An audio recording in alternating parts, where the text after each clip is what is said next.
আল কোরআনের বাংলা অনুবাদ সূরা আন-নাজিয়াত। শপথ সেই ফেরেশতাদের যারা নির্মমভাবে পাপীদের আত্মা ছিনিয়ে আনে। শপথ সেই ফেরেশতাদের যারা সহজভাবে নেককারদের রূহ খুলে দেয়। শপথ সেই ফেরেশতাদের যারা আমার হুকুম তামিল করার জন্য সাথে বেড়ায়। শপথ সেই ফেরেশতাদের যারা হুকুম পালনে দ্রুত এগিয়ে চলে। শপথ সেই ফেরেশতাদের যারা সব কটি কাজ সুষ্ঠুভাবে পরিচালনা করে। কিয়ামত অবশ্যই আসবে। সেদিন ভূকম্পনের প্রচণ্ড ঝাঁকুনি হবে। কবর থেকে সবাইকে ওঠানোর জন্যে সাথে সাথে আরেকটি ধাক্কা হবে। এ অবস্থা দেখে সেদিন মানুষের অন্তরসমূহ ভয়ে কম্পমান হবে। তাদের সবার দৃষ্টি হবে সেদিন নিম্নগামী ও ভীত সন্তুষ্ট। কাফেররা বলে, সত্যিই কি আমাদের আগের অবস্থায় ফিরিয়ে নেওয়া হবে? আমরা পচে গেলে হাড্ডিতে পরিণত হয়ে যাওয়ার পরও?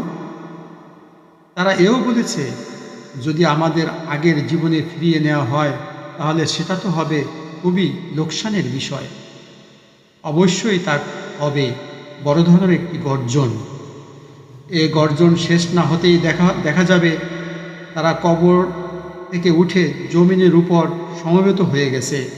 হে নবী, তোমার কাছে কি মুসার কাহিনী পৌঁছেছে? তাকে যখন তার মালিক পবিত্র তুয়া উপত্যকায় রেখে বলেছিলেন, যাও ফেরাউনের কাছে, কারণ সে তার মালিকের বিদ্রোহ করেছে। তাকে জিজ্ঞেস করো, তুমি কি ঈমান এনে পবিত্র হতে চাও? তাকে এও বলো, আমি তোমাকে তোমার মালিকের কাছে পৌঁছার একটা পথ দেখাতে পারি, এতে তুমি হয়তো তাকে ভয় করবে। অতঃপর সে তাকে আমার পক্ষ থেকে নবুয়তের বড় একটা নিদর্শন দেখালো, কিন্তু সে আমার নবীকে মিথ্যা সাব্যস্ত করল এবং সে তার বিরুদ্ধাচরণ করল। অতঃপর ষড়যন্ত্র করার মানুষে সে পিছনে ফিরে গেল। সে লোকজন জড়ো করল এবং তাদের ডাক দিল। তারপর বলল, আমি হচ্ছি তোমাদের সবচেয়ে বড় রব। অবশেষে আল্লাহ তাআলা তাকে আখেরাত ও দুনিয়ার আযাবে পাকড়াও করলেন। অবশ্যই এমন সব লোকের জন্যে এতে শিক্ষার নিদর্শন রয়েছে যারা আল্লাহ তাআলাকে ভয় করে।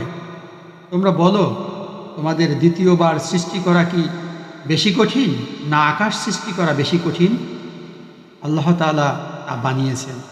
আল্লাহ তাআলা শূন্যের মাঝে তা উঁচু করে রেখেছেন, অতঃপর তাকে সুবিন্যস্ত করেছেন।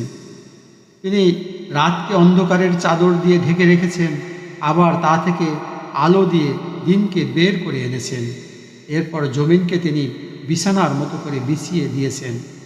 তা থেকে তিনি তার পানি ও উদ্ভিদ রাজি বের করেছেন।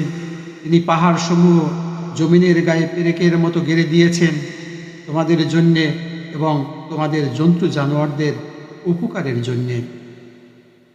তারপর যখন বড় বিপর্যয় তোমাদের সামনে হাজির হবে, সেদিন মানুষ একে একে সব কিছু স্মরণ করবে যা সে দুনিয়ায় করে এসেছে।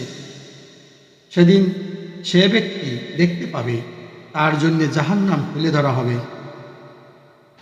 অতঃপর যে ব্যক্তি সীমা লঙ্ঘন করেছে এবং পরকালের তুলনায় দুনিয়ার জীবনকেই অগ্রাধিকার দিয়েছে, অবশ্যই এই জাহান্নাম হবে তার একমাত্র আবাসস্থল। আবার যে ব্যক্তি তার মালিকের সামনে দাঁড়ানোর এ দিনকে ভয় করেছে এবং এ ভয়ে নিজের নফসকে কামনা বাসনা থেকে বিরত রেখেছে, অবশ্যই জান্নাত হবে তার ঠিকানা।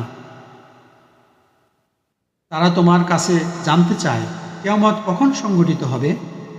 তুমি তাদের বলে দাও, সে সময়ের কথা বর্ণনা করার সাথে তোমার কি সম্পর্ক, তা তুমি জানবে কি করে? তার আগমনের চূড়ান্ত জ্ঞান একমাত্র তোমার মালিকের কাছেই রয়েছে। তুমি হচ্ছ সে ব্যক্তির জন্য সাবধানকারী যে একে ভয় করে।